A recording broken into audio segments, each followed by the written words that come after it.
the Seabin podcast, a show where artists and musicians with an axe to grind throw things deep into the abyss of the Seabin. Transphobia, racism, ableism, anti-Semitism, sexism, and homophobia, it all gets dumped on the trash!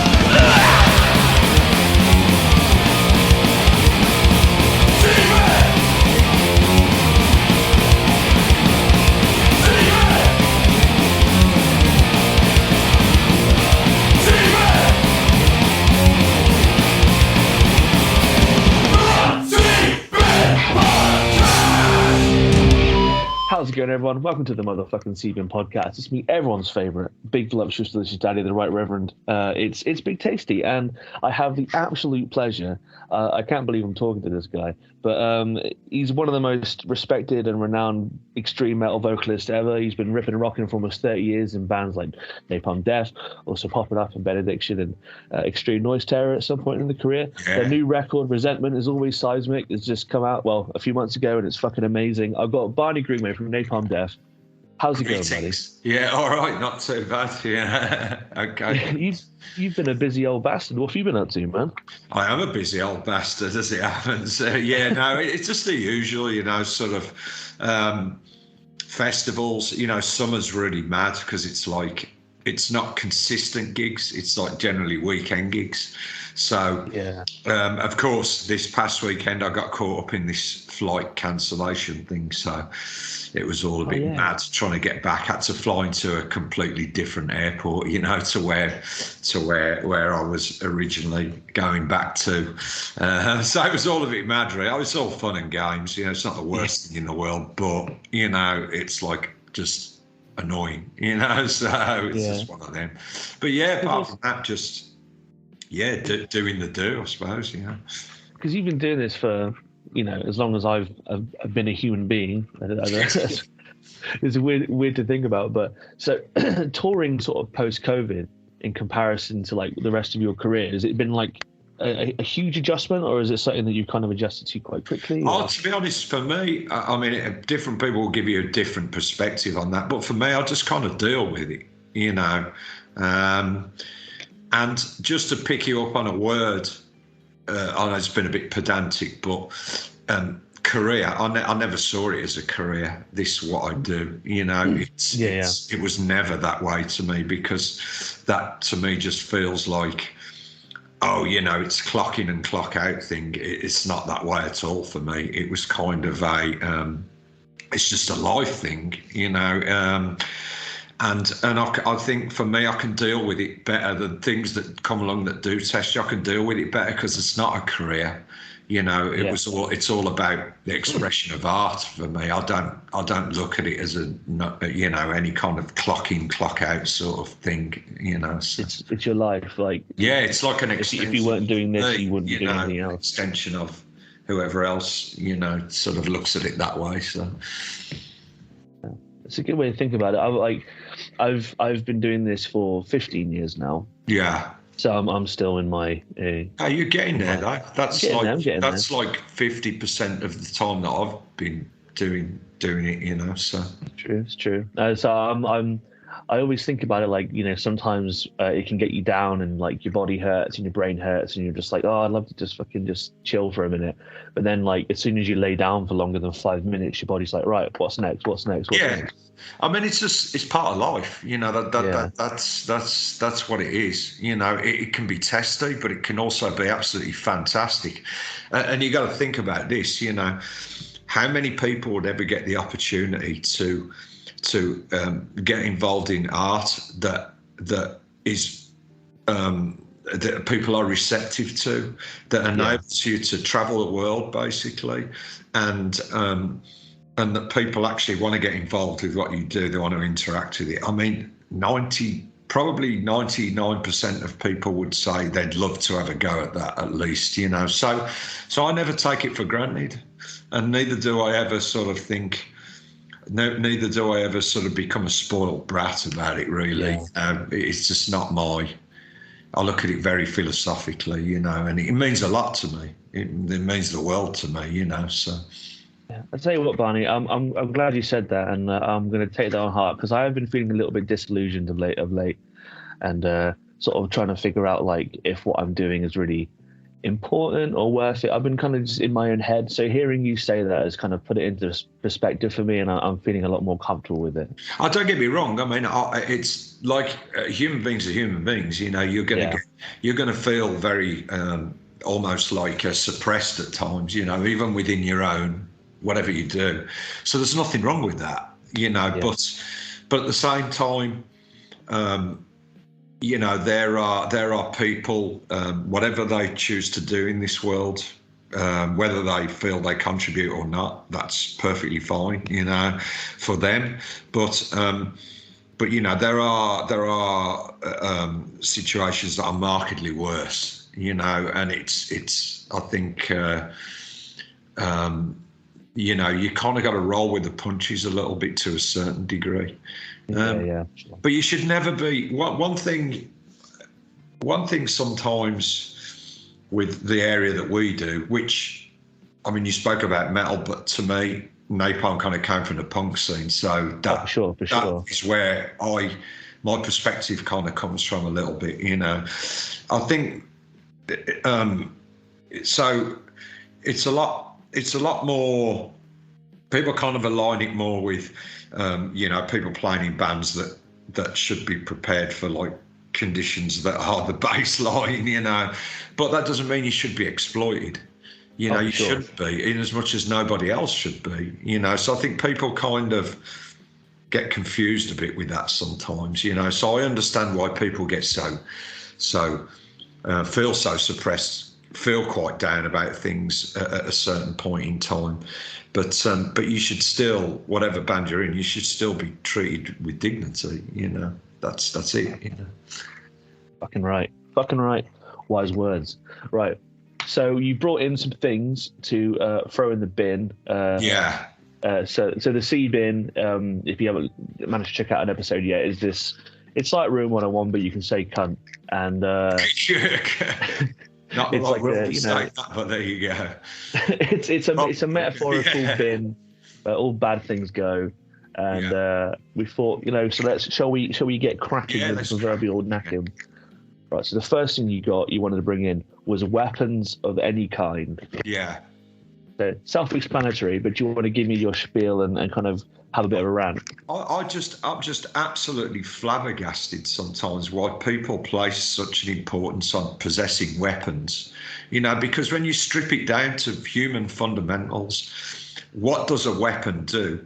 It gives a person, it's a bit of one-upmanship that gives you an implement that can, whether you argue it's in defense or offense, it gives you a tool to harm another human being or another sentient being. You know, that's what it does. It doesn't do any. That is it. You can't do the same thing with a banana. Do you know what I mean? So that's what it does. And I just don't understand it. You know, if the world is meant to be moving forward, as politicians always express their desire for peace, if they are a representation of us, you know, as a human race, then we need to not be doing that anymore, I would suggest.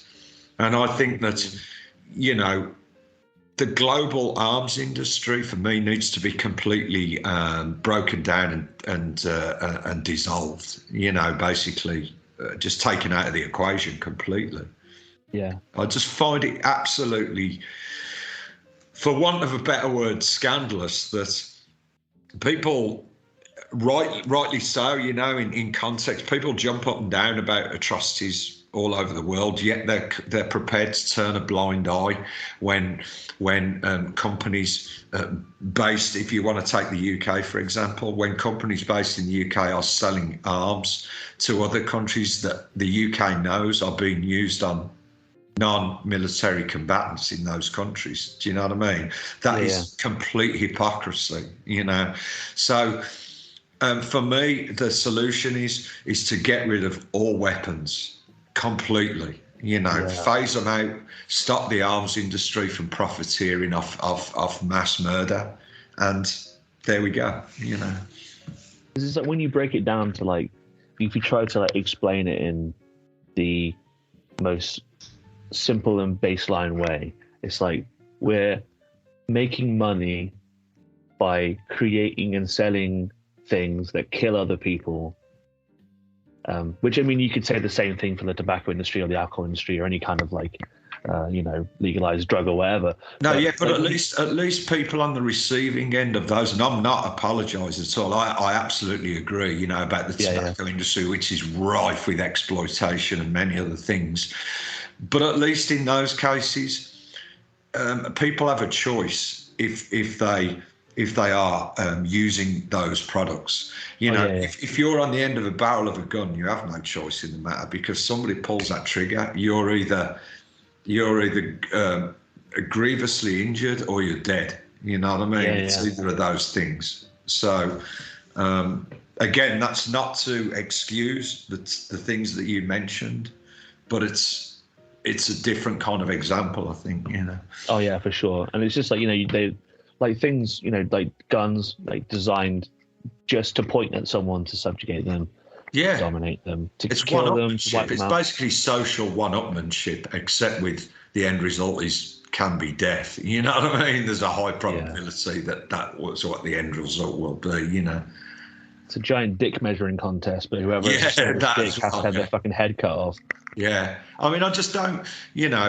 When you go to America and you hear this kind of debate about the Second Amendment rights, I mean, it's not 1776 anymore. It's the King of England's not trying to kick your door down. Yeah, it's not a feudal society in that regard. So I just don't understand what the great big emphasis, the great big importance is on everybody owning guns. I mean, they talk about defending themselves against the government, but you know what? Here's the things: if you demilitarize, and of course this includes the police and the military, if you completely take all arms out of the equation, this means that nobody has the method of instant kills anymore. Okay, you could still argue about knives and stuff like that, but that's a separate discussion, I think. But if in that situation, if enough people were dissatisfied with the government, you could just, by sheer weight of numbers, you could march on any government institution and demand a change. Do you know what I mean?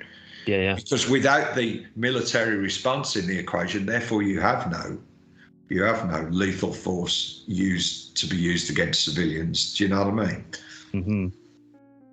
Oh, it's so fucked up. It was. I was watching a video recently, and it was somebody was going around after this recent horrible school shooting that just happened. Well, one of the many that happens constantly in America, and they were going to different Americans' houses and just seeing their gun collection. And you're seeing 22-year-olds who have like the kind of guns you'd see in like a warehouse of an 80s zombie movie, like multiple fucking automatic rifles and machine guns. Yeah. And I mean, it's just like, how the fuck do you get to that point? Yeah, why does anybody need that sort of, equipment in their lives? I think it's an addiction.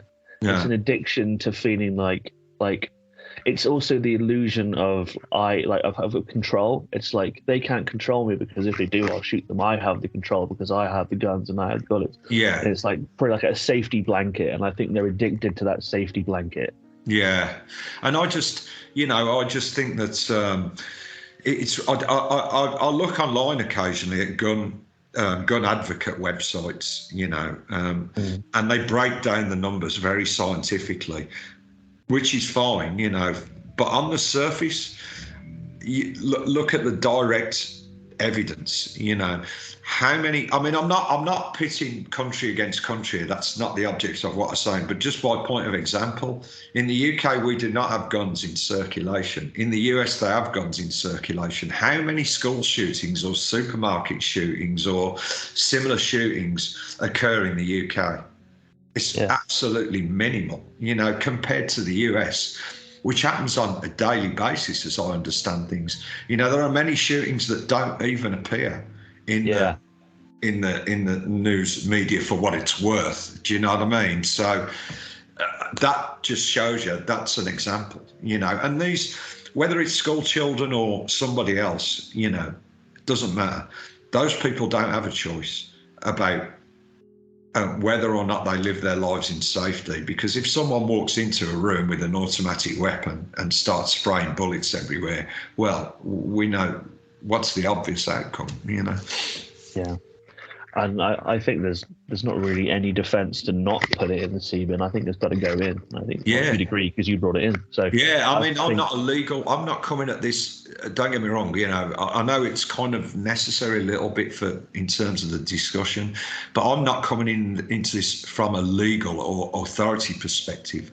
I'm coming at this from a human perspective as a human. Yeah. Do you know what I mean? That's where I'm coming from. You know.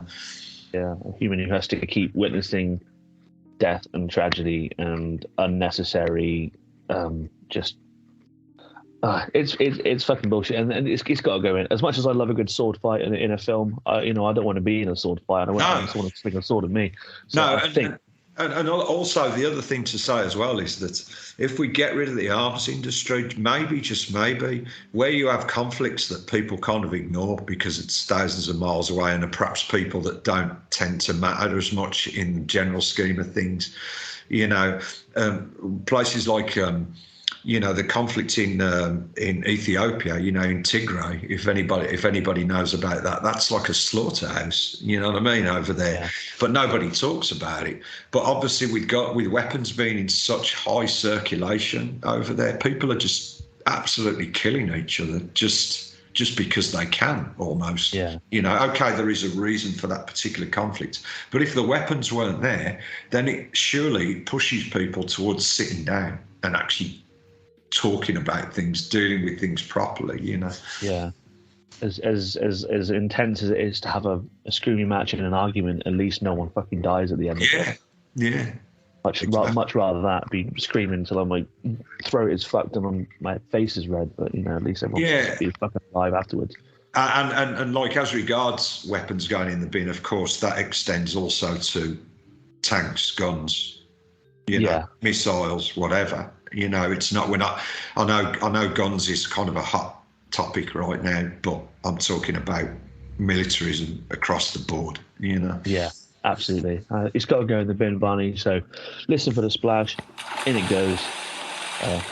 The splash is the sound that gets added in after the fact. So hopefully, if we can wish upon a falling star, the Seabin can become a real entity, and all guns can actually wouldn't that be fantastic? Weapons at all. On a lighter note, what's your beef with throwing up the devil horns? It just makes me cringe. I got to be honest. It's quite a simple thing for this. Yeah. One of the worst things for me is when somebody's taking photos for a fanzine or a magazine or whatever, or it just could be somebody, just you meet and say, "Oh, can I take a picture?" And they'll just go throw the horns. It's like, I'm not doing that. I respect people that want to do it, but for me, it's such a cliche. Such a. It just conforms to this whole kind of heavy metal kind of got to be this way, tick all these boxes, and it's just not for me. It's very simple. My personal opposition to it, I don't believe in the devil as much as I don't believe in God. I appreciate that it actually has different meanings. I'm doing it right now just because for the purpose of illustration, but I understand that it has certain actual kind of spiritual connotations that are nothing to do with the devil or whatever, but in the context of how it's presented to me, and I'm out and about, it just makes me cringe. I'm just like, no, I'm not going to do that. No, I'm not going to be on stage and throw devil horns. It's meaningless to me. So no, thank you very much. I'm so happy to hear you say that, because I haven't always, but in maybe the last 10 years or so, I've started to feel like quite cringed by the whole thing. I find it quite corny. It's corny. That's exactly the word for it, really. To me, it's the same as when you see when people sort of associate punk rock with anarchy symbols and pogoing and spiky hair. I mean, anarchy. Don't get me wrong. Anarchy in itself is a great idea. My personal opinion. But I get what you're saying. You're talking about the automatic the logo of it, of the Anakin. just because. I mean. Yeah, it's got to have context, and it's got to have reasoning, I think, But Yeah, every time someone grabs a picture and they just sort of stand there and do the casual horns to the side as if to be it's like a branding thing almost, you know, it's become like a branding thing. And, you know, like I say, I'm not criticising other people for doing it. That's up to them. Do you know what I mean? But please don't ask me to do it. It's just, there's no bearing on me at all, you know, so... I have a huge pet peeve when it comes to watching bands on stage. And I'm guilty of my own pet peeve because when I get excited, sometimes I'll do the same thing. But I hate it when I'm seeing a band and they start telling the crowd what to do. Yeah. Like, when they're just like, oh, like, let me hear some fucking noise, or like, whatever. But the thing that makes my soul die the worst is when you happen to see a metal band and they go, put your fucking devil horns in your fucking hair. Just very unnecessary. Yeah. It's not for me. It just, my thing has always been get on stage, let the music speak for itself, you know, get the music out there, get the ideas out there. I don't need to kind of chaperone people in the art of response, if you know what I mean. Yeah. I know like some artists would be like, well, you know, crowd participation is all important, but I think if you have a stage show or your gig is turning into a stage show that's like, you know, crowd orientated, that's fine. But I think, you know, bands like Napalm or with me with Rash Decision or any other band I'm in, it's, you know, you go on there to get the cathartic release and to say what you need to say, and then that's all it needs to be. Really. Let the music and the ideas speak. Do you know what I mean? It doesn't need it's not like you're not necessarily a I don't know how to put this really. You know, you're not a fluffer, you know, for your own band. If that makes sense. You know? Yeah. It's hard to explain actually, but you know, hope people kind of get what I'm trying to say. Again, you know, other bands want to do that. It still makes me cringe, but I don't want to piss on their pizza, like, you know what I mean? That's entirely up to them, you know. But for me, for Napalm, for what things mean to me, no, thank you. You know. Yeah. I feel you. I'm sure there's going to be people watching that like, oh, I love a good metal horn. To be fair, I found that my replacement pose for pictures is as I do a little bit of this. I do the Boys to Men boy band prayer hand to the mouth. Yeah. Well, you know, why not? You know, exactly. One is going to be as valid as the other, I suppose. Yeah. I got a rule on the show: is if it comes down to a thing that feels like, well, if someone wants to do it, that's fine, but not for me. I got this old Pokemon card called the Dark Slowbro of Fate, and I kind of flip it like a coin. If it lands Slowbro up, it goes in the bin. If it lands Pokeball up, it stays out in the bin. Go for it. Let's do a flip. Slowbro up, metal horns going in the bin. Well, fate has deemed it so. Yeah. So you got 2 in. How's it feel? Well, yeah, I feel lighter. You know, definitely, I feel unburdened. Yeah, so. Yeah. Right. Like I went quickly thank shit. Oh, I never said that. I'm going to quickly thank my Patreon supporters of the show for this month, and then we're going to. I've got some questions for you, if you don't mind. No, go for it. Cool. So thank you to Aidan, Adam, James, Kate, Christiane, Millie, Spallbags, Tim, Alex, Sniffyock, and CB, Fiend, Peg, Rory, EJ, Jimmy, Mark, David, Will, Sarah, Matt, Ollie, Alex, Chris, Dale, Caroline, Dave, Cody, Dave, and Will. Thank you for supporting the show this month. Also, thank you to Cold Press CBD, who've kindly supported the show this month also. So go to cold-press.io, use code Simon10, all caps for 10% off your first month's order of vegan CBD gummy bears. Is good for anxiety. I find it to be anyway. Check them out. They're good guys. Independent company. Right. So I've asked some fans of yours, listeners of the show, who were very stoked to hear you were coming on because, you know, you're fucking Barney from Napalm Death. No. So I've been sent in quite a lot of questions, so I'm just going to skim through and pick out the ones that aren't too... Because we get sent a lot of random stuff, like people it doesn't matter to me, you know. I'll answer anything, you know. It's always been my policy, so... Oh, that's cool. Because, you know, so when you don't know someone super well, sometimes I don't want to be too disrespectful, but I don't give a shit, mate. I don't demand a kind of yes. I must be respected. I don't give a shit about that stuff. Oh, that's good to know. Yeah. So I'm not Alex, that fucking precious, you know. Alex wants to know what your favourite book is. Oh, good question. As I'm looking at my bookshelf, I'll probably be able to give you an answer. So I couldn't boil it down to one, if I'm honest. But I'll give you my most recent one, if that's okay. Yeah, sure. Because I'm a huge book person. Definitely not fucking Kindle, you know. I'm definitely a book person. I'm reading a book about Khrushchev right now because I'm actually a bit of an amateur Soviet historian.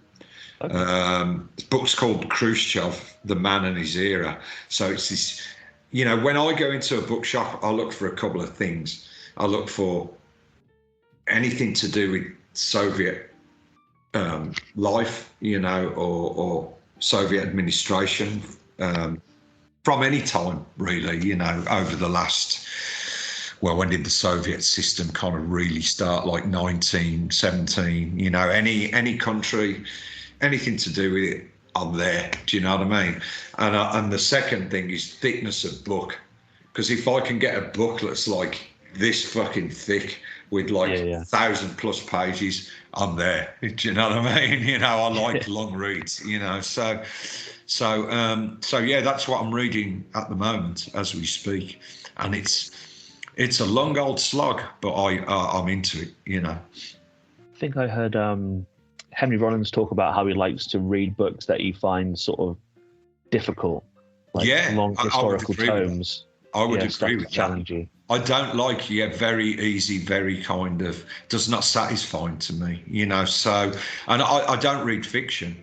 I'm not that big on fiction. I'd rather read solid, you know, factual kind of, or even if it's a perspective on like facts, that I will also read, you know. So yeah, I love that stuff, you know. Yeah. Martin Battle, who's in a really great band called Incisions, by the way, he says, will you ever bring back the mid-90s look of Richie Sambora mullet in Aston Villa away shorts? Oh, no, awful. Absolutely awful. Yeah. I don't know what I was thinking, if I'm honest, you know, yeah. Yeah, it was the 90s, man. I don't know why. You know, it was just... there was a running joke that I'd been to the barbers and asked them to just do a Richie Sambora cut, you know. But actually kind of what I was trying to go for, like Phil from Extreme Noise Terror used to have kind of a similar thing, but slightly different. And I was kind of going for that, but it just went a bit wrong, you know. So, went a bit. And the Aston Villa shorts, yeah, I mean, they were a product of the time, really. You know, would I do them now? Well, I don't know, probably not, you know. In this day and age, you've got to be careful with short shorts. If one bollock falls out, it's all over the internet, isn't it?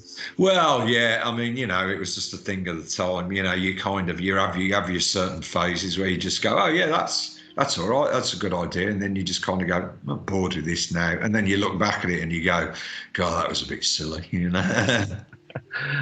Someone wants to know: have you ever lost any possessions in Shane Emery's hair? Oh God!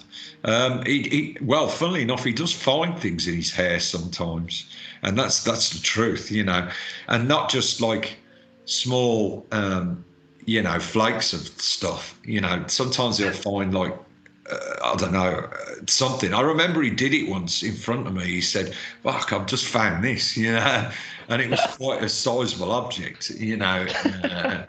So yeah, he has done that stuff. Yeah. Tom wants to know, how did the radio appearance of Ed Miliband come about? Because that's a fucking legendary clip. It was just pure accident, you know.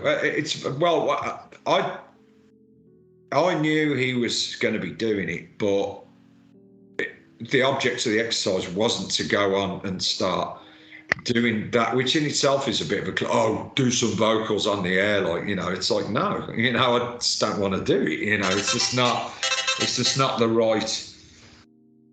It's just, I'm not in the moment, you know. I'm not motivated to do that right now. But they kind of the BBC kind of blagged me about that. They're like, oh, come on. And in the end, I was like, oh, look, I'll do it this once, you know, and then forget it, you know what I mean? But as we went on there, I was just kind of, beforehand, I was like, God, this is going to be really snooze-worthy, you know.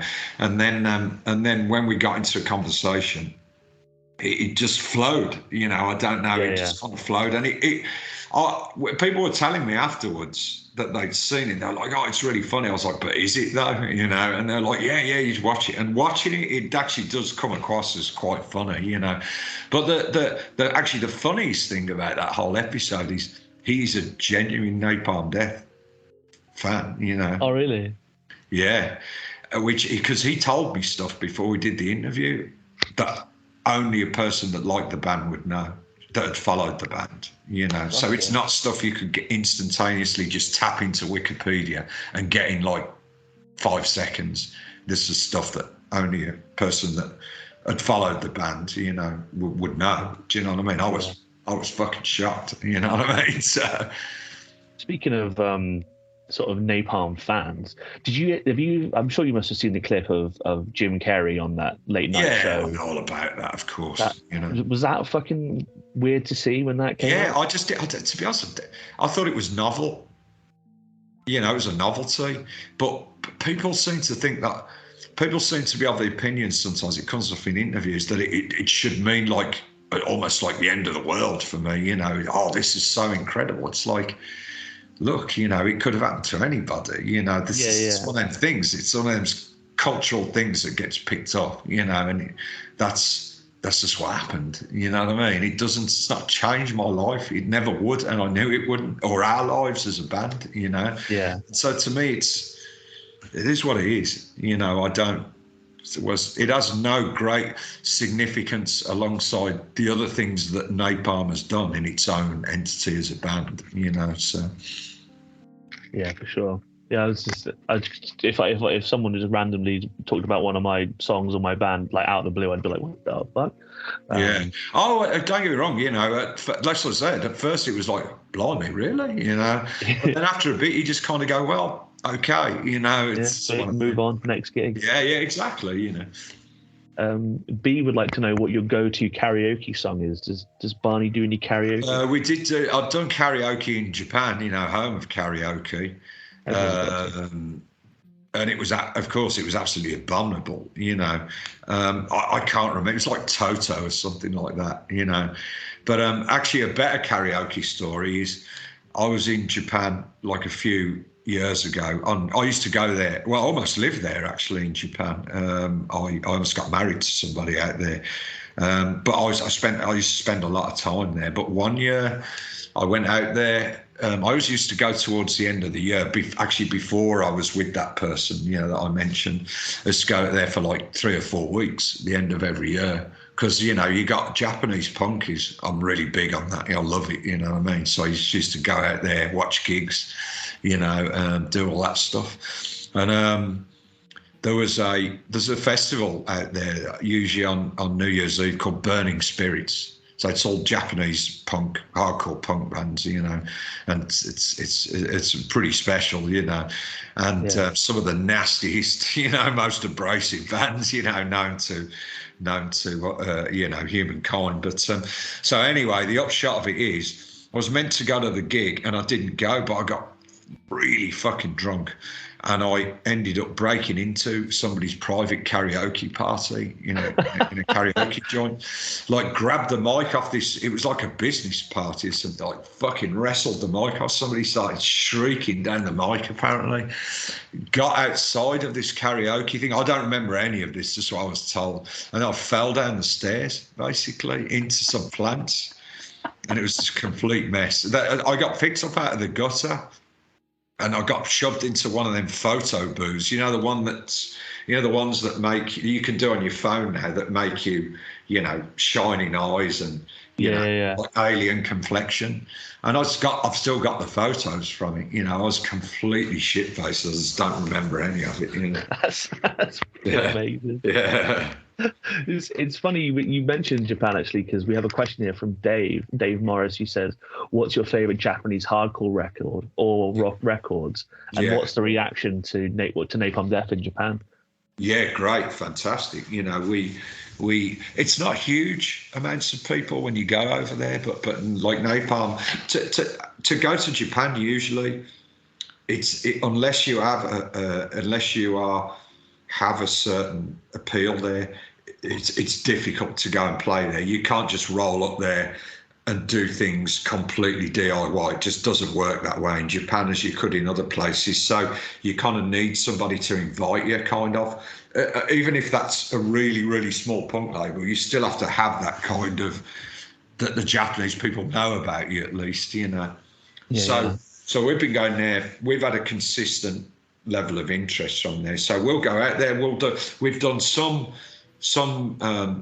extreme metal tours out there, but we've done quite a bit of stuff with Japanese punk bands, you know, which is great for me, you know. I just love it, you know. So we've done that. So my favourite Japanese albums are probably obvious ones, you know, but I can't look past these really. It's like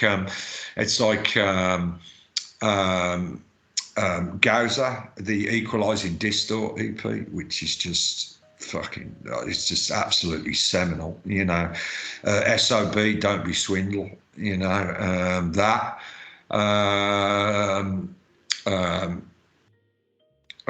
What else?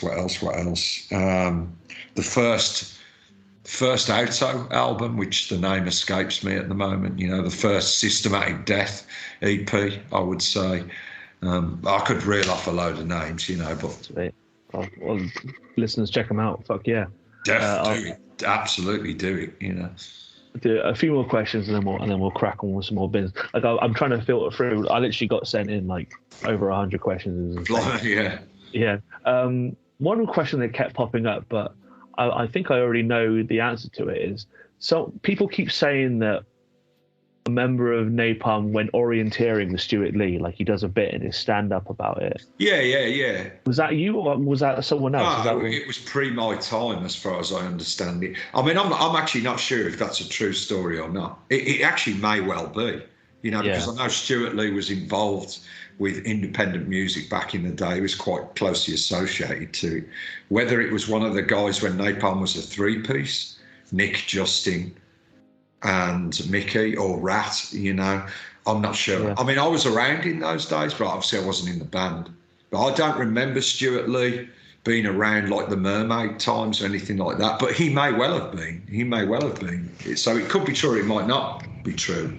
I just don't know, you know. But in any case, people do comedy skits sometimes, so it might just you know, be a thing. But great, I think he's really funny, actually. I like his stuff, so... He's been down in Cornwall recently, actually, I think. Yeah. Who is the worst farter in Napalm? Who does the worst tour farts, you'd say? Oh, God. Well, it's actually not necessarily a band member. It's the sound guy, Simon Effany, who actually is quite well known. He did like early Paradise Lost albums. He did one of the Napalm albums. You know, he's done punk out. He's done The Wretched. I think he did Dead Wretched back in the day. So he's done a raft of stuff. But he's only got half a stomach, actually. So this is just not your standard fart story. Yeah, these are like compressed farts. Yeah. So his mum took the drug thalidomide, which I think you know. Right. The way it affected her is that when she had Simon, he only had half a stomach. Basically, he's born with half a stomach. So he had all these operations when he was younger. But the end product, and he wouldn't mind us laughing about this, you know. The end product is when he farts, it's half digested food. So it's not, mate, it's fucking rancid. I'm not joking. You know, think of the worst person you can think of and times it by 3. That's oh my God. You know. Jesus wept. Yeah, it's brutal. I mean, he's made people's like nosebleed. He's made people cry. You know, I mean, all sorts. It's proper chemical warfare. You know, it's like. One last question. This is one from me to you. Do do you keep abreast of like the sort of underground kind of punk, hardcore, grindcore scene? Yeah, Are there any I try my best. It's increasingly more and more difficult because there's so much stuff out there. It's just hard to keep up with. I don't know if there was any bands that were sort of sticking out to you at the minute who. Well, I'm going to maybe say you this could because check out. obviously, but truly, I mean this. I thought Rash Decision when you played with us, I thought it was great. And my brother. My brother who lives in Dawlish, who was also at the gig, he thought it was great as well. So it's really nice to hear that 80s sound as well. Do you know what I mean? It was I liked it a lot actually. Yeah. Oh, that means a lot. When Dave listens to this, he's going to jizz his fucking pants. Yeah. It reminded me a lot of like Siege, Impact Unit kind of. That sort of stuff, I mean, correct me if I'm wrong, but also some other elements thrown in, there's a few kind of curveballs, I thought, so. Yeah. Well, yeah, just trying to do like thrashing hardcore. Yeah, that's it was good. I liked it very much. There's some other really good stuff out there, but I just can't remember. I've got of course, the usual collapsed pile of CDs and vinyl upstairs that I just haven't had access to, Oh, brilliant. Well, thank you for answering those questions. I'm sorry to everyone we couldn't get to, but Barney's a busy man. We need to. Well, maybe I'll just send you a list of them all, and you can pick some out. But, no, it's. I mean, well, I've got a little bit of time if you want to carry on. It's not a problem. Well, I'll do one more then. I'll do one more real quick. This one's from a guy called James Domestic. I don't know if you've heard of him. He's in quite prolific he's in a bunch of bands. And he says he knows that Napalm Death have covered Anti-Cimex. Yeah. But have you kept abreast of any of the members' subsequent bands, such as Death Dealers, Wolf Hour, Driller Killer, Bring the Drones, Wolfpack, or Pisser? Yeah, absolutely. I know all that stuff. I've got CDs or whatever, but all those things. I mean, me and Charlie, the drummer, we trade and we're friends. We speak to each other quite regularly. So I might do some stuff with him at some point. We've kind of talked about it, so that might be a thing. I mean, to be honest, I'd love to join the Partisans, but I haven't suggested it to him. Yeah. Right. Oh. Should we crack over the last two bins? Yeah, mate, let's do it. Yeah. Right. So, what's your... Actually, no, I was going to say, what's the beef? I think there's a very obvious beef with companies that sort of pollute and dump things into rivers and waters and oceans. And here's the starting point for this is, you know what? If the waterways die and the seas die, we die. Whatever we do on the land thereafter is irrelevant because... the seas and the land work in tandem with each other. That's the way it goes. So it's a hard enough time on solid land trying to keep things in check, not willfully destroying and just ignoring all the things that we do, the consequences thereof. To think that the government, for what governments are worth, because that's what we have right now. That's a system we have, unfortunately. To think that governments turn a blind eye to companies dumping things in rivers that should not be there. Do you know what I mean? There should be, let's be honest, there should be two things in the river. That's natural flow of water, and that's whatever lives in the river. There should be nothing else in there, apart from things that contribute to the necessary maintenance of those rivers. Do you know what I mean? To be dumping runoff and industrial products into rivers, I'm sorry, not acceptable under any circumstances. Do you know what I mean? Yeah. So, go on, sorry. I was going to say, I think, well, like, you'd have to be a particular level of I'm not going to say stupid because that's not a nice thing to say, but a certain level of kind of blind to how things work to think that wasn't unacceptable. So, like, when governments are letting that happen, it has to, like, to me, it's just pure evidence that there's money being traded underneath the counter to let that happen, because it makes no sense why any government would want to let that happen, like, because it's so fucking damaging. Yeah. I mean, you go and look at any tributary, you walk inland a little bit. I live on the coast, I live on the Sussex coast. So I go in the water, I go into the sea off Lancing, quite a bit. I went in there the other week, to think that they have to run flags out there and boards to basically say, we don't advise you go in the sea on this particular day. And then the next day, it could be, oh, you're all right to go in the sea today. I mean, you go in there sometimes, there's shit floating in there that of unknown origin. Do you know what I mean? Yeah. And it's nasty fucking, you can see in the water. Do you know what I mean? Stuff's in there. Not acceptable, you know. Yeah. These sewage pipes, there was one sewage pipe that was running, I think it was off the Brighton, more towards Brighton and Hove, which is just down the coast.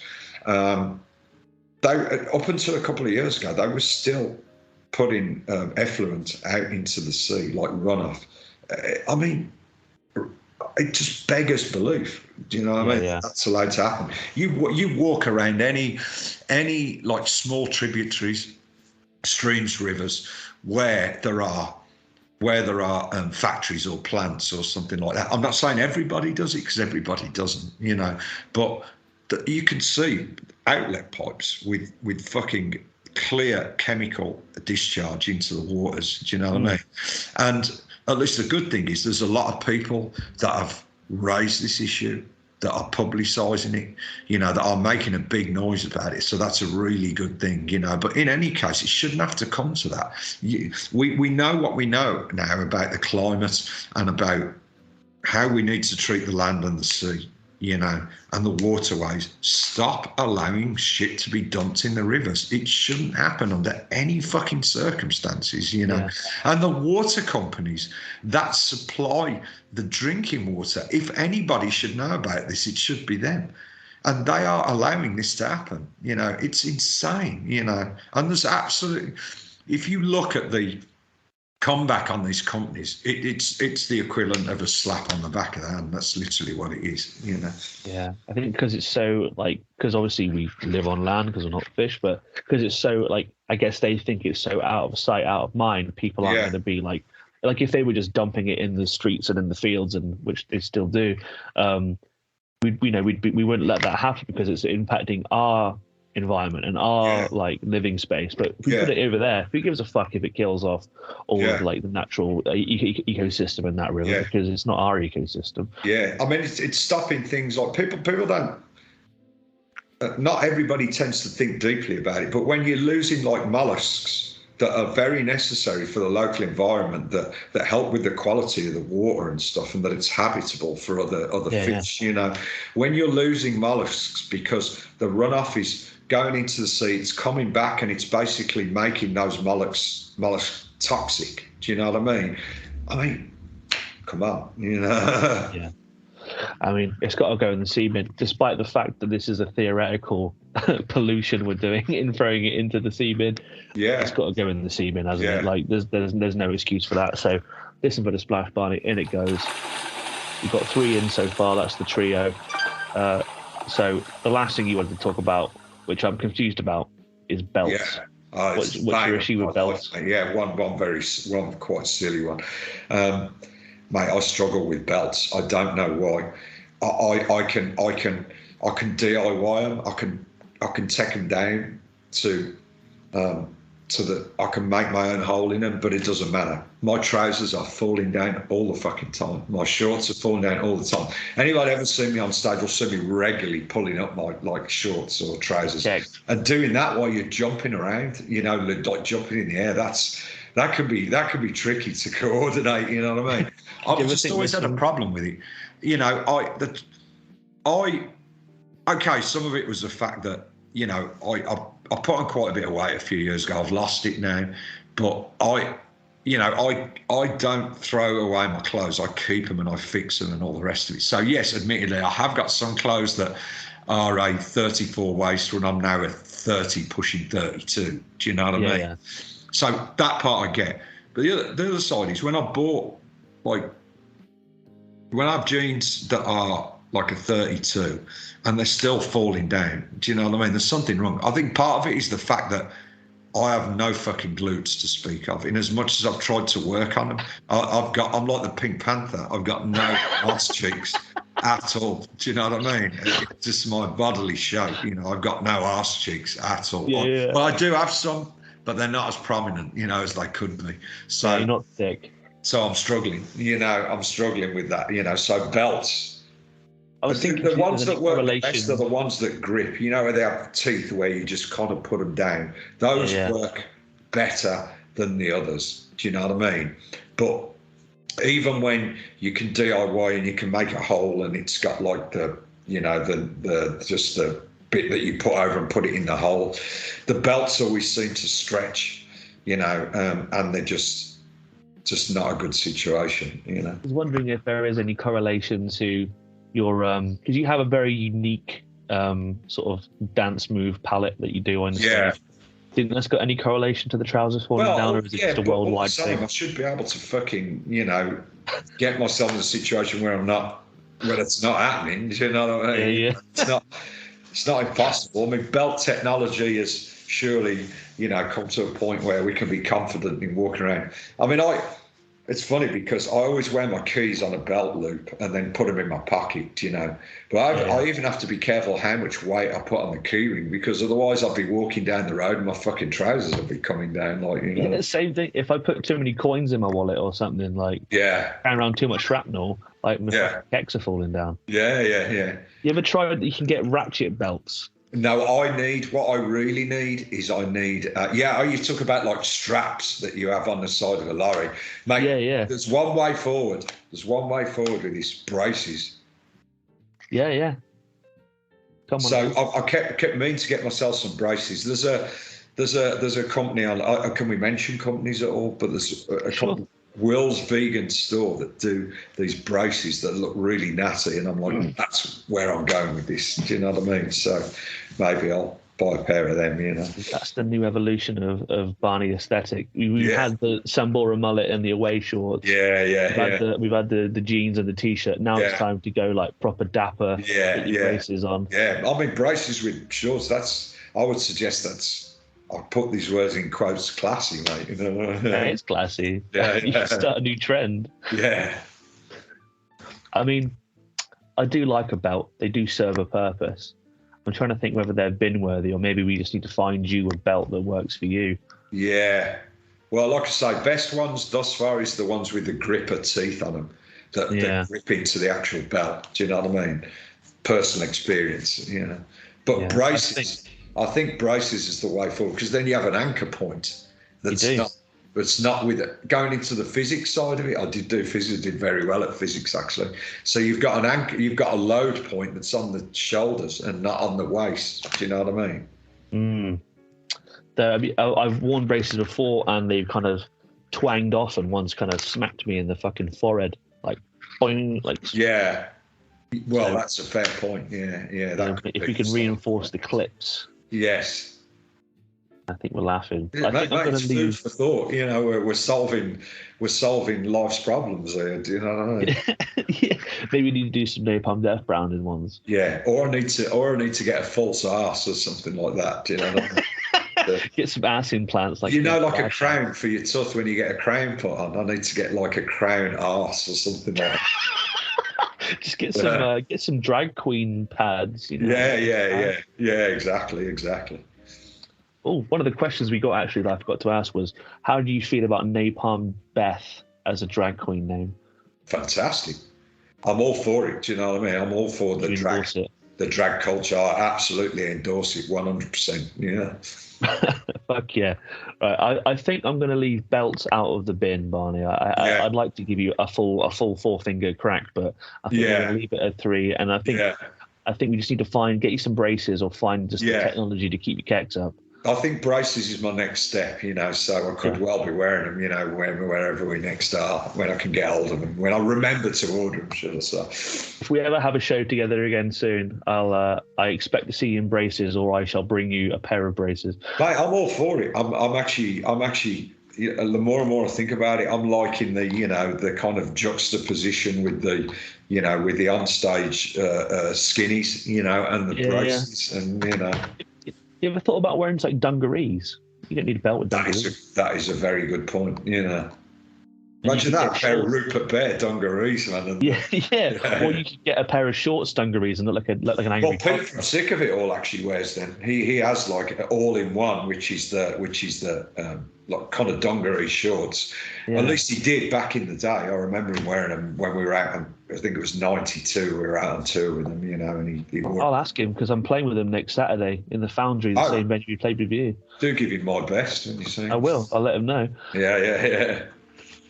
Well, thanks for your time today, Barney. It's been a fucking honour to talk to you, bud. Oh no, mate. Honestly, it's not a thing, Yeah, I really appreciate you. So everyone should go and listen to Resentment As Always Seismic. It's fucking great.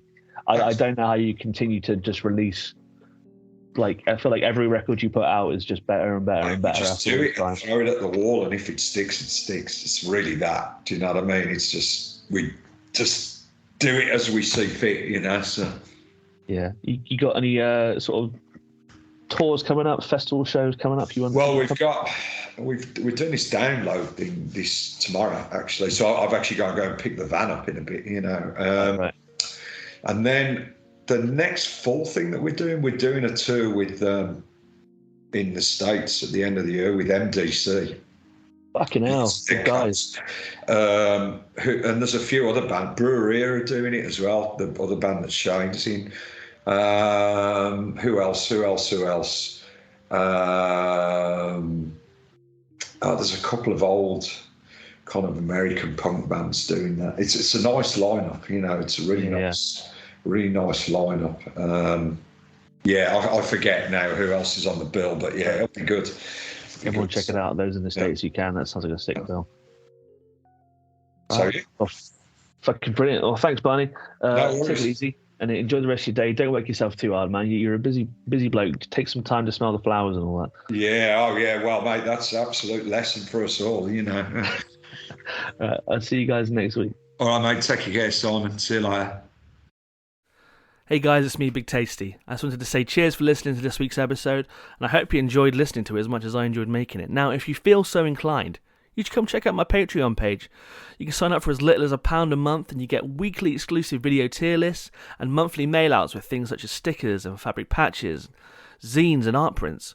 Hey, and if you can't spare the money right now, I totally understand. No pressure. I'm going to keep making episodes regardless, but if you can support financially, it really helps the show. Just keep moving on. And then another way you can help is just to follow us on stuff like Twitter and Instagram at Seabin Podcast and share it around to people that you think might like this filthy shit. Anyway, love you guys, appreciate you, and I'll see you next week.